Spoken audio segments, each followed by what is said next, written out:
Region Alumni Steering Committee. And on behalf of myself and my fellow co-chairs, Michelle and Mark Rosenbach, I would like to welcome you to what is sure to be a fascinating afternoon with Mats Feinberg, the VP of Supply Chain at Cedars-Sinai, and Professor Nicole Adler, the Dean of the School of Business at the Hebrew University.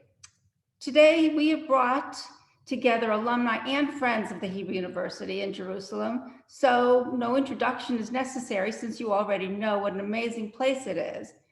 There is some exciting news about the university that I'd like to share with you, however.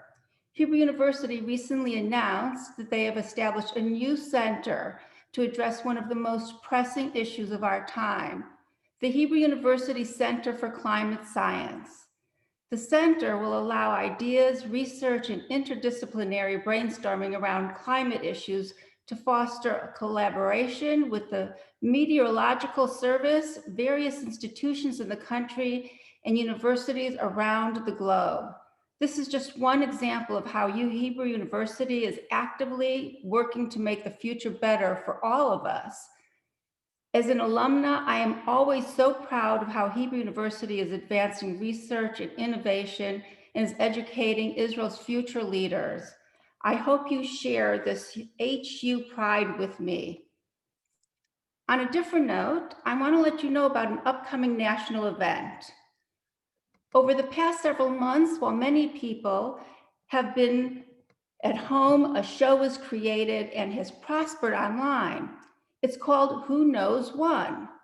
We are going to be hosting our own version of Who Knows One, featuring Rothberg alumni on February 7th, 2021 on the HU Alumni Association Facebook page.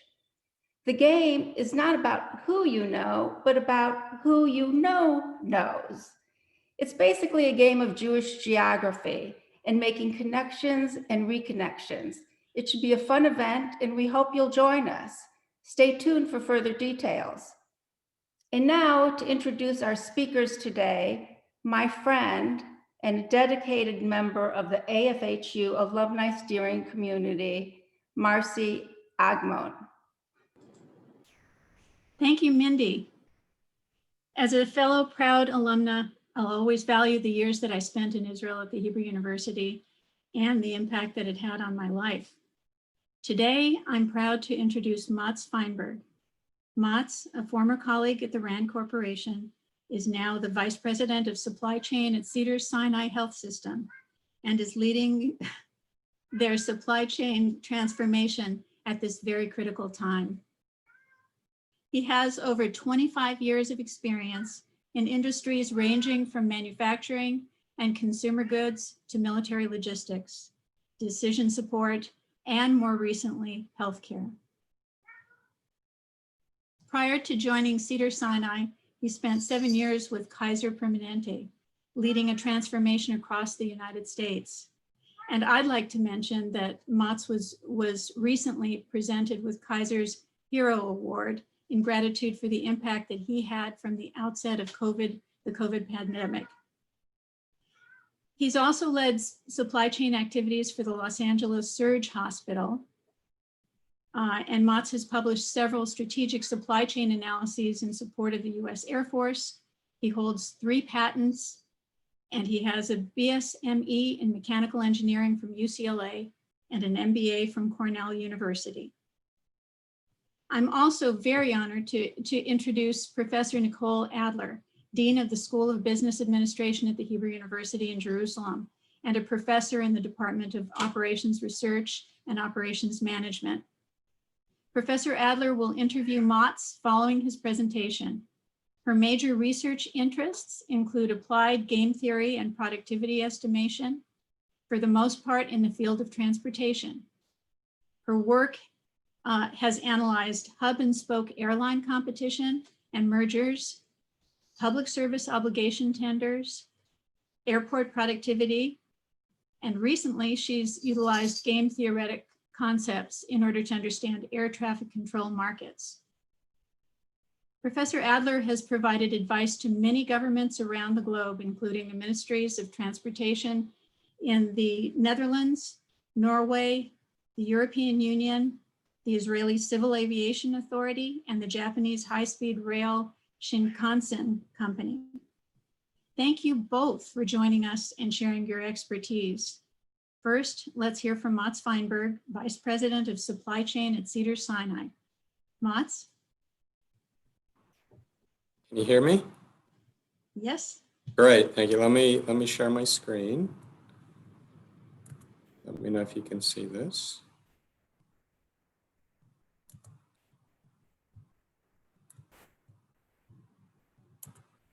Are you able to see the slide? Yes, okay, great. Yes. So thank you for having me. I'm not an alum from a university. I was born in Israel, so I do have a connection to the country. And in fact, I think some of my family might be on the Zoom meeting today from Israel. So Erev Tov.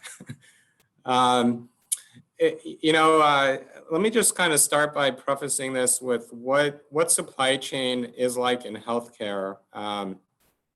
And many of you might be familiar with very large organizations that rely on supply chain to run their business.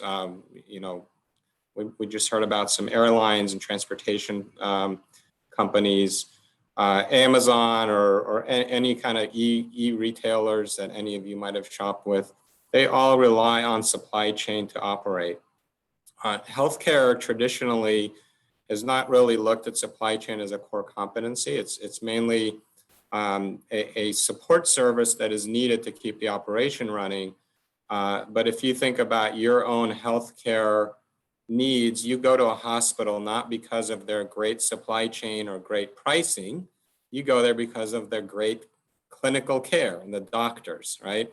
However, the doctors need supplies to provide the care. And what COVID has done in healthcare is really brought supply chain to light and helped the healthcare industry see where our opportunities are really, where are the weaknesses in healthcare supply chain, where are there resiliency opportunities. And so I say, 2019 and 2020 were very tough years for folks in supply chain and healthcare. And especially, anybody supporting the front line who had an even worse year.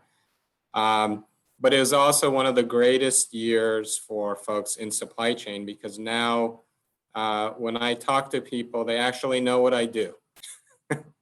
And before that, nobody knew what supply chain was. So I'm the PPE guy, and suddenly people say, oh yeah, okay, now we know. So what I'm going to share with you are some personal stories from the front. I call it. This is really still a war for us in healthcare with an invisible enemy, and these are things that happened early on in the pandemic. So for those of you who may not remember, the first 3 to 5 months of the pandemic, one of the most critical issues in the supply chain arena was providing PPE, which is the personal protective equipment, to the frontline staff. There just wasn't enough, and I'll share with you a little bit about that. But some of those stories continue to happen, but I'll share with you just a few from the early months of the pandemic. And so just a little bit more about the perspective that I'm bringing. As Marcy mentioned, these are some of the places I've worked, but I just want to kind of give you an idea of what that means in terms of the supply chain events that I will share with you. Kaiser Permanente is a fairly large national healthcare system in the United States, 39 hospitals, 600 plus medical offices, and primarily centered in the Western United States, so California, Oregon, Washington, but with other operations in other states. And so that was kind of the national footprint that I oversaw. The Los Angeles, California healthcare system that I'm referring to here is Cedars-Sinai. So that's primarily focused in Southern California, Our health system includes 3 hospitals and a number of medical clinics, all in Southern California. The Los Angeles Surge Hospital, which I'll share a little bit about that, is a hospital in downtown Los Angeles. So again, that's kind of the lay of the land of where these stories are coming from. And again, my responsibility across all of these different theaters, if you will, was to ensure, and is still at Cedars, to ensure PPE supplies as well as all other supplies. So it's not just PPE, but I'll share with you mostly the PPE story. So for those of you who are in supply chain, this will be the only chart you will probably like. There's actually numbers and graphs and things. The rest, I won't have anything like that. But the small chart in the middle there shows you what the early weeks and months of the pandemic looked like. So that's what you're looking at, is really waves 1 and 2 in California. If you look at wave 3, which we're currently in, those bars are about 4 times higher. Okay. Behind that, what you're looking at is a chart of the demand for certain PPE supplies, okay? And those bars represent just a relative scaling of how our demand increased over time. So if you remember, the pandemic kind of came to light in January, February timeframe, and that's when we started ordering heavily. So you see those gray bars popped up quite a bit, and then April we ordered even more. But what you're seeing in concurrence with that is that blue line, which is the fill rate. And for those of you who are not supply chain folks, that basically means, what did you get? I ordered 100, I got 90, the fill rate is 90%. Typically the fill rates are 100% on this PPE, and you can see how it dipped to below 40, 30% range during the early months of the pandemic. And that was simply because demand outstripped supply by a factor of 10, roughly. So there just was not enough supply in the world to cover what was needed. And that drove literally hundreds of new entrants into the market. So there were a lot of companies wanting to sell supplies. There were a lot of brokers, and I'll share some of those stories with you. It also drove some tremendous price escalations where PPE would cost 6 to 10 times more what we typically paid for it. And we saw a variety of creative financial mechanisms. I'll share some of those with you. A number of fraudulent deals, again, I'll share those with you as well. And I'll wrap it up with some really encouraging collaborative efforts that took place that showed how companies and people collaborated and continue to collaborate to really bring the best foot forward in caring for the patients in the community. So first and foremost, I want to just kind of start with the tactical response team. So this is the people that are on the ground on the front lines, and these are some pictures that I got off the internet. So they're open source pictures, but these are pictures showing you what nurses on the front lines look like after wearing PPE for hours and hours. It is uncomfortable. It is hot. It's hard to breathe. And these are real pictures. I mean, I've seen people at my work that look like this after a day in the clinical environment. What has happened on the front line is that we found ways to care for the patients so that the caregivers don't have to be in the PPE for 10 hours at a time. So this has improved. Again, in the early months, there were not that many options. But as we were getting a lot of options for PPE, which is all the things you're seeing them wear on their face, we had to develop a very rapid approach to vetting and approving supplies. And it wasn't just PPE. It included a variety of other items that are needed. You probably heard about PPE and ventilators. Those made the headlines. But there are literally hundreds of other supplies that are needed to care for patients, and we have to source all of those. And so we formed tactical teams that could make decisions about a product, looking at all the different aspects that you have to review, not just the clinical aspects, but the regulatory, the financial, the legal, even vetting that a supplier is really a real supplier, as well as impacts to communications and human resources, and how do we train people on this PPE. We would have to make these decisions in hours sometimes, which in prior times would take days or weeks. But we formed these focus teams. We set up command centers. Some companies call them war rooms, but it's basically where you have dedicated teams literally in the same room, making very rapid decisions. So that's kind of how we approach it from a teaming perspective. As I mentioned, we were getting literally hundreds of leads a day, and these would come through emails, through phone calls, through text messages. I don't know how people got people's numbers. And interestingly, a lot came through leadership in the organization. So you would have a CEO of another company or a private equity firm or very, very well-established business leaders contacting leadership in the hospital saying, I know a person or I have a friend who knows a friend who can get you PPE. And what we found in the most cases is that as we dug into it, those sources most of the time did not pan out. And the people that were making the connections didn't know themselves, right? They just knew someone who knew someone and they thought it was a good deal. And so at the end of the day, from those hundreds and hundreds of contacts we would be vetting, 1% would yield real products. And so that would be the ones that we would go after. But again, the vetting process had to really be well tuned to find the right product that was clinically acceptable. Okay, so I'm gonna jump into some of the stories, some of the adventures that I had early on.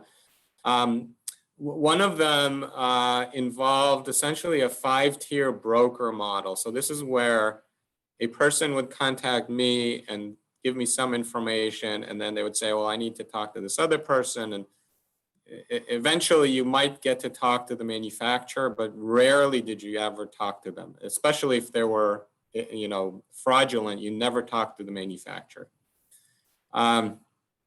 This particular deal was actually connected to a restaurant chain in Los Angeles. You say, what does a restaurant chain have to do with PPE? Well, I think they were good people trying to help, but they might not have known what they were dealing with. In this particular deal, they claimed to have 3M product coming from Europe. They said the funds had to be in an escrow account and that the buyer had to be the importer of record, okay? No samples, but we can inspect at the port. Pricing was about 7 times what the direct price was from the manufacturer. And they had 5 million masks available, which was very attractive, okay? These masks are used very frequently in the hospital setting. So as you look at that, there were immediately a few red flags that came up that we further investigated. At the time, 3M was prohibited from importing into the US. And that was primarily because countries where they had manufacturing operations wanted to keep the masks in those countries to protect the people in that country. So any sort of imported product that did not go directly through 3M was most likely fraudulent in some way. Having funds in an escrow account is another red flag.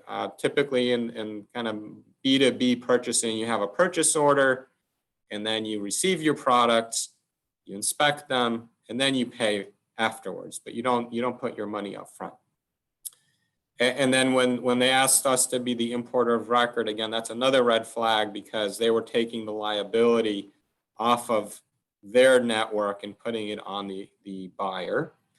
The pricing was kind of what the market pricing was at the time, so it wasn't too surprising, but was quite quite discouraging. So this deal, you know, I kind of told you the story here in about a minute or two. We spent about 4 or 5 weeks on this deal, exploring it, getting details, speaking with lawyers, and getting a lot of different things set up until we dug in deep enough and got the right information from the brokers to identify that it was a fraudulent deal. Another one a little bit closer to home here. Culver City is a city not too far from Cedars-Sinai. It's about, I don't know, 5-10 miles away. This was another multi-tiered deal where they had 20 million masks in Los Angeles or Culver City somewhere. And they wanted a letter of intent, that's an LOI, signed by the CEO of the company. Proof of funds, so that's again a little bit of a red flag when, you know, a multi-billion-dollar company is doing business with you. You shouldn't have to ask for proof of funds. And then a number of legal and logistics activities were involved here. And really what happened was that the claim was that the masks were in the port of LA or in a warehouse in Culver City. And we literally got an entire fleet ready to pick them up. And to give you a sense of scale, 20 million masks is about 80 truckloads. Those big truckloads you see on the freeway, 80 of those full of masks. So we started to mobilize and get trucks lined up. We started to get security details set up. We got all the funding in line. And I spent about 8 hours and on the last day of this deal, sitting in an underpass, not too different from this, in LA, trying to figure out where the masks were. Where's the address in Culver City? And eventually, they never disclosed it. And at the end of that one day, they said, sorry, the feds just raided our warehouse and took all our masks, which was not true. So that was another exciting adventure, which did not pan out. And you can imagine how many resources were wasted on these types of deals. Another one where the feds, the FBI actually did get involved. This was actually in the papers, and I just took the clipping from the LA Times. I think the Washington Post might have broken this story. This is another deal in Georgia, which is on the East Coast of the United States, where there were the claim for again 3M masks. Again, we had a lot of people, a lot of leadership involved, security, logistics all set up, and on the day of the deal, our source went dark. We just could not get hold of anyone to get the address or any information.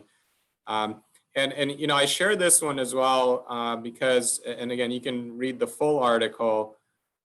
This was a deal that was brought forward by the president of one of the largest labor unions in the United States, a healthcare labor, you know, that does a lot of work in healthcare.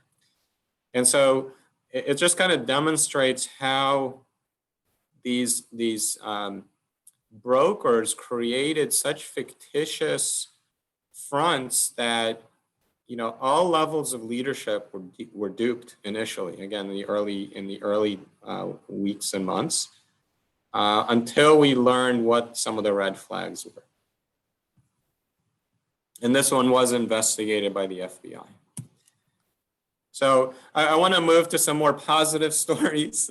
These were not the greatest moments in our world here, but and I'll share with you a couple of stories where we had some really fantastic collaboration to enable capabilities to support the pandemic.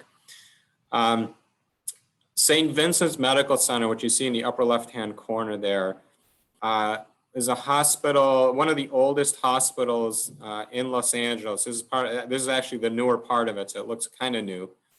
And it was shut down in January of 2020. And what was happening in LA in the early months was there was a lot of work looking at how do we expand capacity, how do we build capacity to take care of more patients. And so the decision was made by the state and the county and the city to open up this hospital and enable, I think it was about 50 beds of ICU capacity, intensive care units for patient care. And to do that through a collaboration of 3 entities. So there were 2 health systems involved and the city of LA. The health system I was with was in charge of setting up the whole supply chain, getting all the equipment set up, and enabling a functioning hospital from a supply perspective. And as you can imagine, there were a lot of discussions and negotiations and with the state of who does what, who owns what. And by the time the decision was made to enable this, we were given 2 weeks to stand up the hospital. And to give you a sense of what we started with, this hospital had been shuttered. So, the power, the water, electricity, all that was turned off. The equipment was just stored away. Nothing was connected. Nothing was active. All of the supplies were literally in about 200 moving boxes, just piled into 200 moving boxes, maybe 300, I can't even remember how many, in the basement, okay? And we needed, from a supply chain perspective, and we needed to set up over 2,000 unique medical supplies. As I mentioned, it's not just PPE. We needed to hire and build a supply chain team to actually run the operation. And we could not just go and buy all this stuff because it takes time. And so we literally had teams of people on their hands and knees sorting through medical supplies to fill the carts to build up these 50 bed capacity units. We were able to do it. We opened on time. We met all the regulatory requirements, which was another challenge. And we did see patients. Now, unfortunately, the initial wave was not that significant in California, and most hospitals were able to absorb the additional patients. And so there was a decision made, I don't know exactly which government entity, to close the hospital down for patient care. And so everything that we had put together was basically turned off, I think about a month later. So it operated for about a month. It was a fantastic experience. My wife probably did not enjoy it, but just getting the whole team together and making it happen was pretty incredible. So I think this was a really positive story about collaboration and about enabling capacity and doing what some may have thought could not be done. To give you a sense of timing, typically to open up a hospital, let's say it's already built and powered, but just to get all the supplies and equipment installed, a hospital of this size can take about 3 to 4 months. So we didn't do the entire hospital. We just did a 50 bed, couple floors in 2 weeks. So pretty cool. The other partnership, and this, for those of you who don't know, this is the governor of California, and I'll share why I have this picture on in a minute.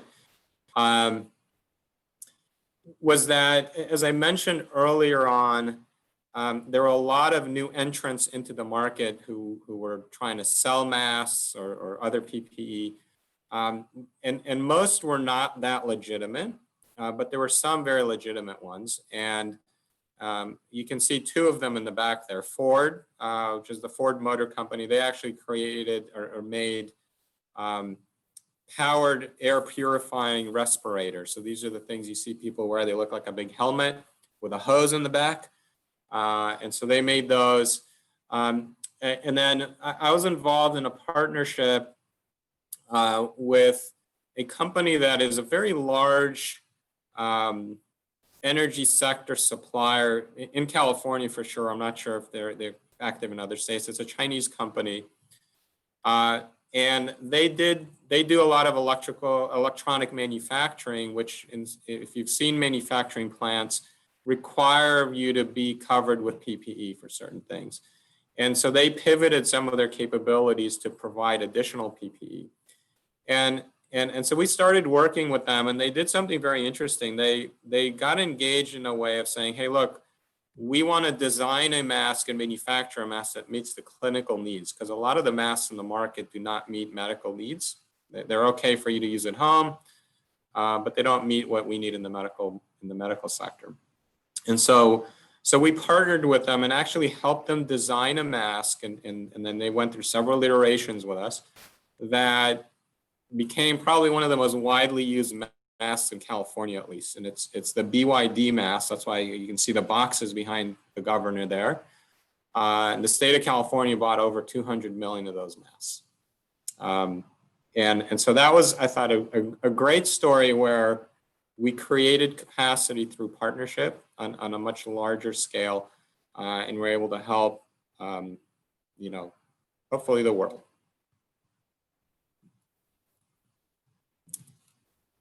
So with that, I guess I open it up to questions, but I do want to put a little reminder there. Please wear a face mask.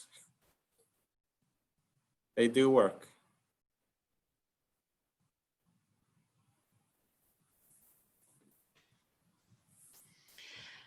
Thank you for an excellent presentation.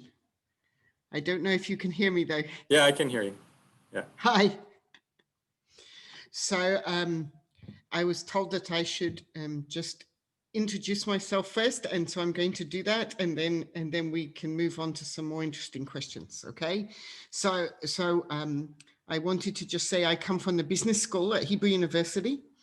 And I'm actually the first female dean. I'm not sure there'll be any after me. They'll go back to normal. And we're, of course, doing a lot of training of the leaders of tomorrow, just like Motz and the 20 in his department today. We have departments in operations research and data science. And we have some exciting programs like the Big Data Analytics MBA, or if somebody is interested, we also have in English a Startup 360. So we try to sort of leverage what the Israelis are sort of good at. So we haven't been very good at handling the COVID crisis. We have a lot of very interesting politicians, some of whom we trained, which is, yeah. But what we can do, we leverage. And what we want to do is train some more, certainly PhDs in the fields of supply chain and business analytics. And we're looking to open centers in big data analytics and data-driven innovation. So that brings me to the point that we definitely need a lot more better trained supply chains. So that's what we've learned. On the other hand, what we can also see is that through the Israeli National Health System, it's obviously a small place, but they were better able to perhaps spread around the vaccinations. Is Cedar Sinai involved in the vaccination process in California? Yeah, we are. Cedars was actually one of the early designated redistribution sites. So for the first shipment of vaccines, we redistributed to another 5 hospitals, but since then everyone's getting it direct. But we're still actively vaccinating our staff. We have, just to give folks a sense of scale, there are about 20,000 employees at Cedars, and so we're rapidly going through and vaccinating all of them, all of those that wish to be vaccinated. So yeah, we are involved, but there are a lot of other hospitals in California that are vaccinating. Okay. So I guess my main questions would be, what are the main lessons that you have learned from this pandemic, apart from staying away from bad people? Um, I think what the industry has learned, and for those who, I worked in a lot of other supply chain based industries. Um, so for those who have seen other supply chains and come into healthcare, there's this shock and awe. It's like, oh my God, I can't believe we're still doing this. So I think what the industry has learned is that we really need to transform supply chain in healthcare. We really need to look at what a resiliency strategy looks like. And that's a big buzzword, and a lot of people, but the interesting thing is, if you have enough crises, you develop resiliency models, and you get to practice them. And I would say at my former employer, we were large enough and spread out enough that we regularly had some sort of crisis that required some sort of supply chain support. And so, I would liken it to the Israeli military, right? It's got a great reputation, but it also gets to practice a lot, right? And so I think the lesson here in supply chain in healthcare is that we need to practice. We need to have models that are, operational. And we need our supply base, all of our manufacturers, to really be part of that solution. And today, from what I've seen, I don't think many of the healthcare suppliers are at the same level of performance from a supply chain perspective as similar suppliers in other industries. Because in other industries, you have a different type of competitive market. So, in healthcare, a lot of the critical supplies are sole source. There's only one or two manufacturers that make them. PPE is different, but for the other medical supplies, many of them are sole source. And so you have an uneven balance of power in that type of scenario. And so there's very little leverage for the industry to make a change. I think the other challenges in the US is the healthcare provider industry is very bifurcated. There are thousands of hospital systems in the US. And there's very little collaboration. There's local collaboration at times, but from a supply chain perspective, it puts very little leverage with a healthcare provider to impact the supply base. Okay, so what you're saying is that most things have patents, and so they cannot be produced by secondary providers? I don't know. I mean, there's certainly that piece of it. I think there's also pretty high barriers to entry from a regulatory perspective. A lot of the products in healthcare are not that expensive. The consumable supplies are not that expensive. The implants is where you have high dollars, and it's higher, sophisticated technology, and you have patents and all that. But a lot of the other supplies are not, even PPE, that's a very low technology, low cost, but there are regulatory barriers in some cases. And the other piece is, on the more critical items, is that product selection is determined by physicians. And right, because you want a physician to use a scalpel that they know how to use, right? Especially if they're cutting you. And there's a lot of physicians might have been trained with a certain type of device or equipment. And so that's what they're comfortable with. And so the relationships on the supply side are not just supply chain and a manufacturer, it's supply chain, physicians in the manufacturer. And until you get the right model to collaborate and to drive change in the supply base, there will always be this partnership between manufacturers and physicians that limits your ability to multi-source certain products. But it's changing. Again, I think what COVID has shown us is that we need to be more open and flexible to change.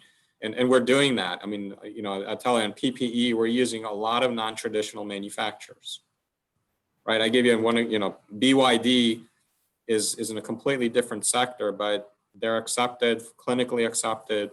We're using them. So I think that's opened up the doors to a different conversation down the road. So you've seen some innovation there as a result of this horrendous crisis, and which one of those do you think is likely to continue afterwards? So I think on the non-technically sophisticated products, okay, so if you take out the implants, et cetera, I think we're going to see a lot more expansion of different resiliency models, multi-source options. We're already doing it. We're already doing it now. And we're expanding it because, again, to support the pandemic, it's not just PPE. There are a lot of other supplies. So we're already pushing that boundary into, things like, when you talk about vaccinations, syringes, for example, needles. We're going beyond the traditional suppliers, finding other sources, going through the clinical approval process. So they're all meeting the clinical requirements, but they're just suppliers that maybe traditionally we hadn't done business with. Okay, so if you were to join the new government that's being created in the US and providing advice for how would you change the regulation of this system?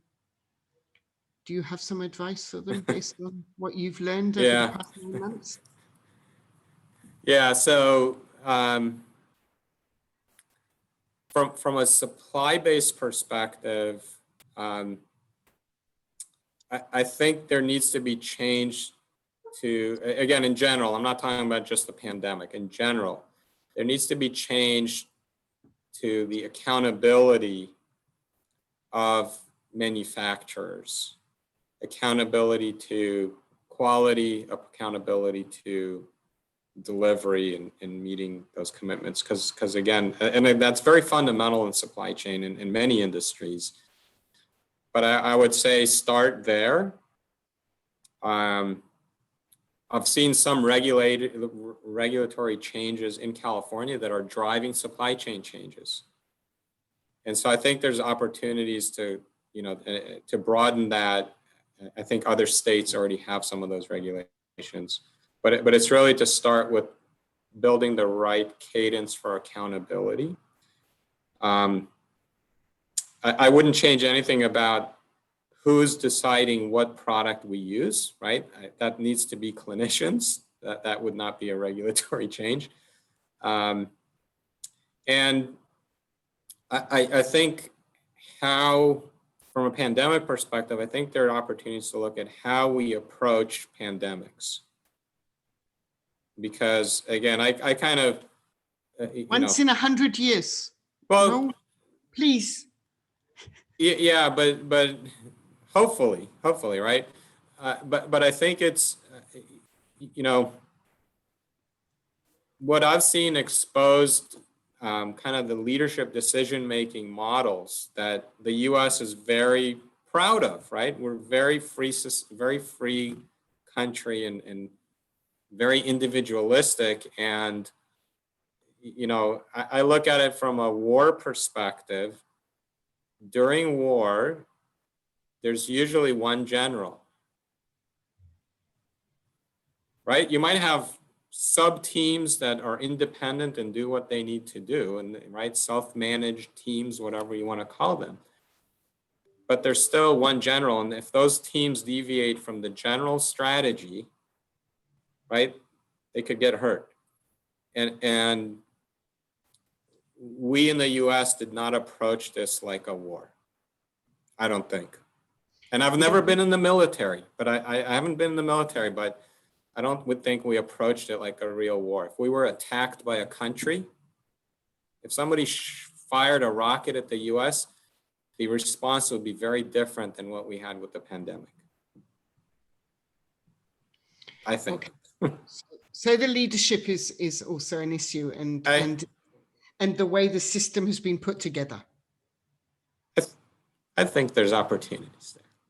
Yeah. Okay. So now I understand that Alison is going to join us, and we're going to ask some of the questions that have come from people in the audience. Okay. Oh, I see some on the chat. We have some questions on the chat if you want to address those. Oh, sure. So the first one here is about masks. So for daily use, either one is good. Now, the thing with N95s, there are different types. There are industrial grade N95s that you can buy, at the local hardware store, if you can find them. And those will have better particulate filtration than a cloth mask. The N95s that are used in healthcare are medical grade and they are fit tested. So what that means is they are, you put them on and you have to shape them to your face, literally. And then there's a test we do to make sure that there are no leaks. So again, for daily use, I wouldn't recommend those because you'll end up looking like the nurses that I showed you in the beginning of the presentation. You would have better protection. So if you really wanted to do that, you could, if you could find them. But yeah, any sort of covering is better than nothing. Can you tell us how the vaccination process is going at Cedars from the prison?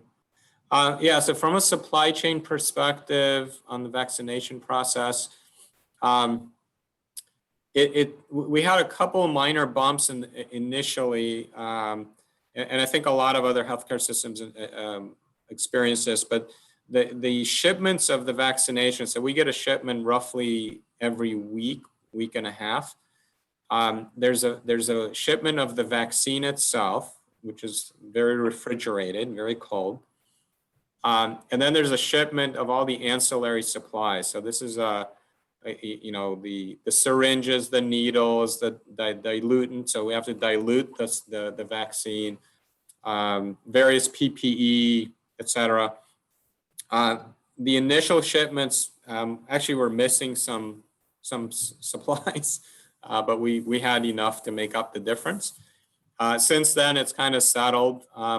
And really the only thing we're doing is, you've probably heard that we're able to get 6, sometimes 7 doses out of one bottle. They were designed, initially the plan was for 5.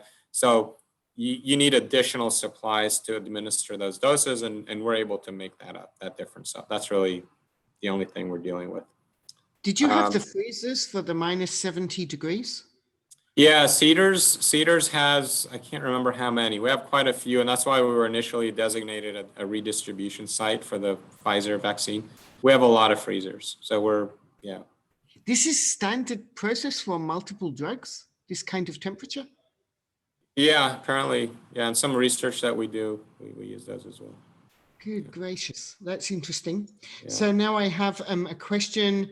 Is testing capacity the bottleneck of COVID-19 healthcare supply chain?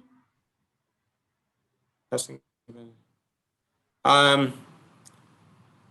Yeah, so testing capacity is I'm not aware of any bottlenecks there. I mean, there are a lot of testing sites in the state and in the city. Initially, early on in the pandemic, there were constraints on the test kits. It was hard to get the kits, but there are no real issues that I'm aware of at this point.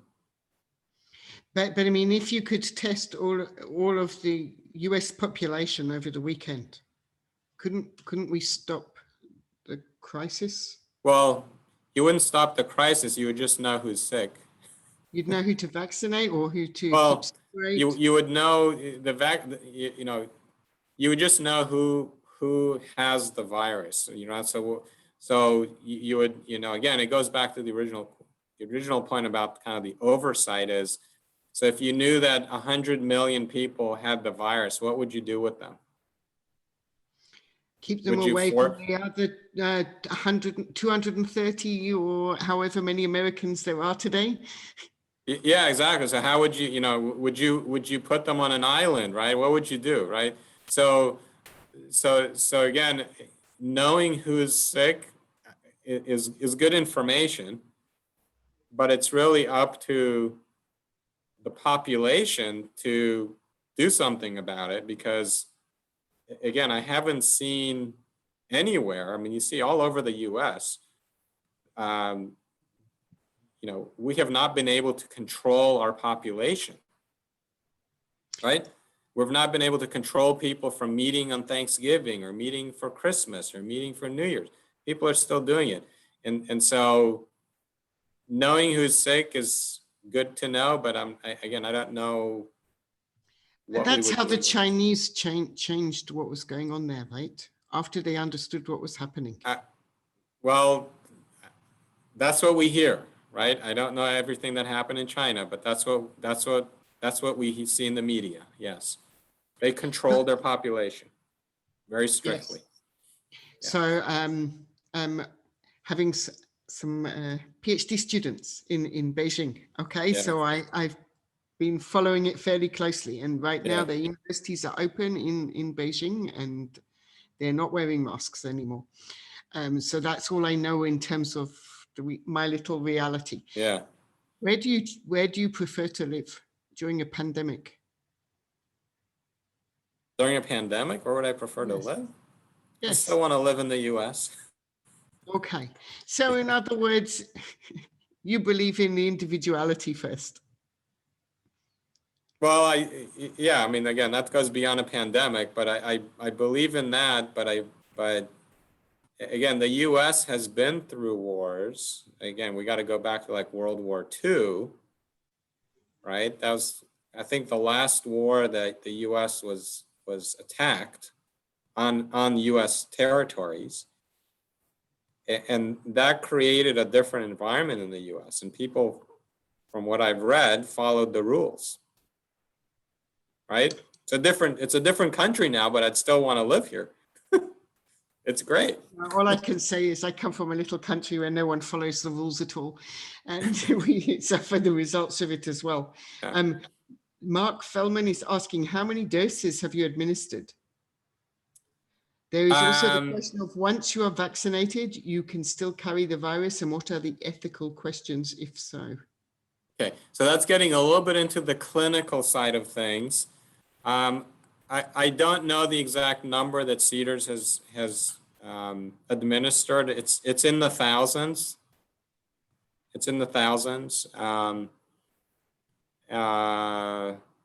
then there's also, once you're vaccinated, you can still carry the virus. And what?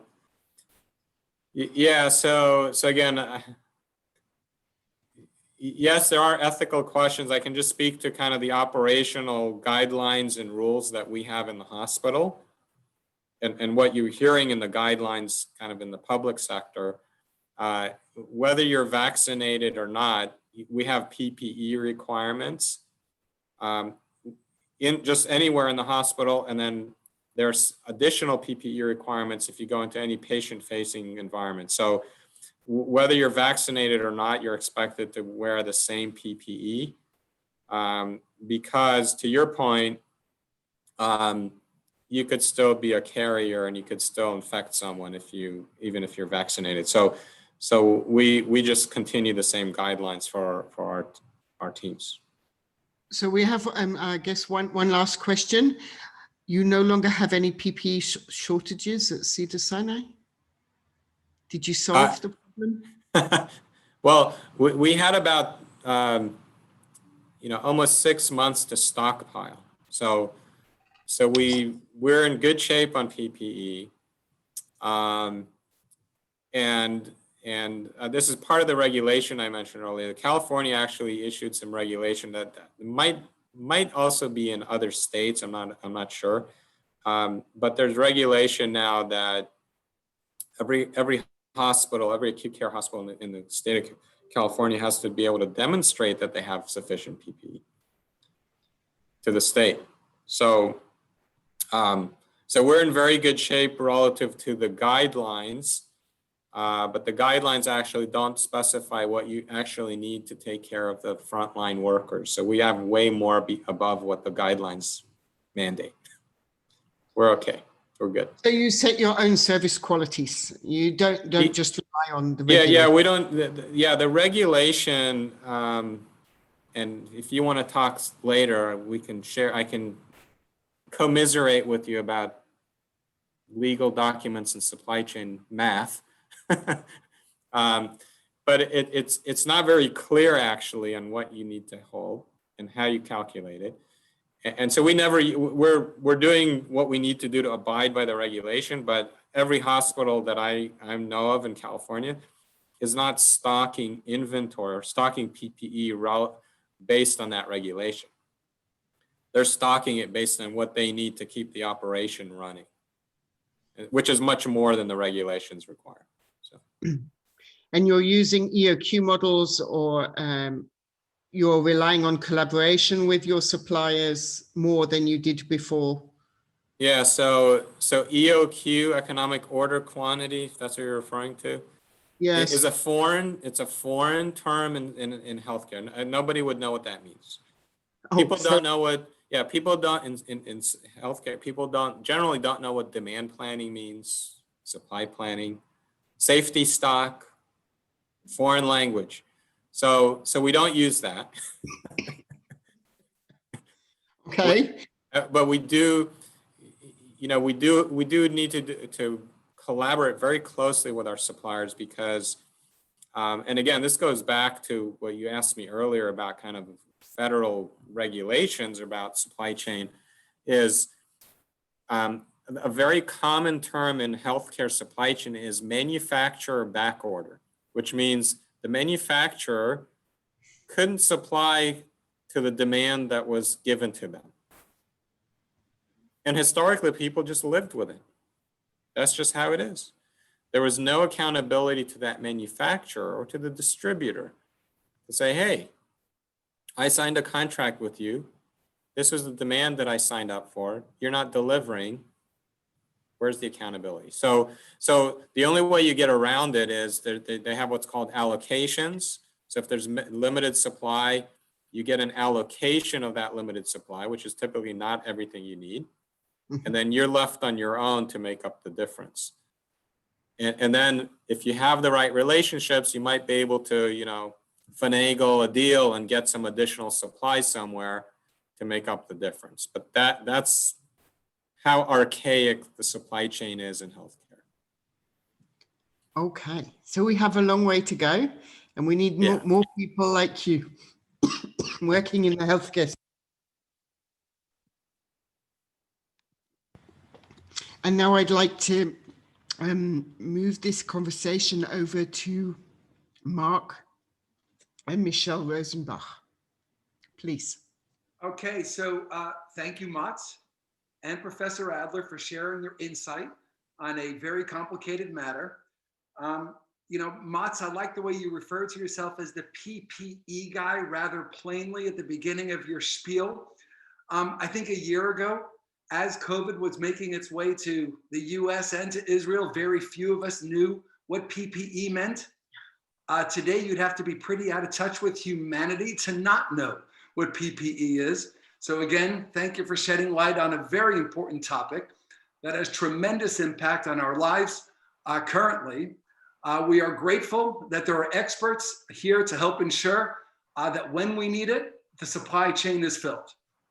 I am Mark Rosenbach, and together with my wife, who is sitting right next to me, Michelle, and Mindy Mann, who you met at the beginning of today's webinar, we are the Western Regional Alumni Co-Chairs. As fellow alums, we continue to have unique experiences that grow our Università Ivrit Pride, or Hebrew University Pride. As we continue to navigate these unprecedented times, we are grateful to be a part of the Hebrew University alumni community. We also want to thank Marcy for her support in coordinating today's program. Michelle and I will be panelists. Thank you, Professor Adler, for the upcoming Who Knows One National Alumni event. We hope many of you will join us on February the 7th. We know it will be a lot of fun, and we look forward to sharing some lighter times and laughs with you. So please check your emails for more information. We want to remind you that the Hebrew University relies on the support of alumni and friends like us. I invite all of our viewers to check out the AFHU, and another acronym. We're throwing down a lot of acronyms today. That stands for the American Friends of the Hebrew University website at afhu.org to learn about other webinars that are happening and learn how you can get involved to support our beloved Hebrew University. You are also welcome to reach out to Western Regional Staff, Marilyn Simon Gersick, and Associate Executive Director, Allison Warshall, both of whom are present, and thanks to them for helping make this possible. Finally, on behalf of our entire AFHU and HU families and my co-chairs, thanks to Marcy, Mats, and Professor Adler, we wish everyone a healthy and safe 2021, and we thank you for joining us and wish you really a good day, and to Professor Adler, a Laila Tov. בהחלט לילה טוב לכולם ותודה מוץ. אין דבר, לילה טוב. לילה טוב.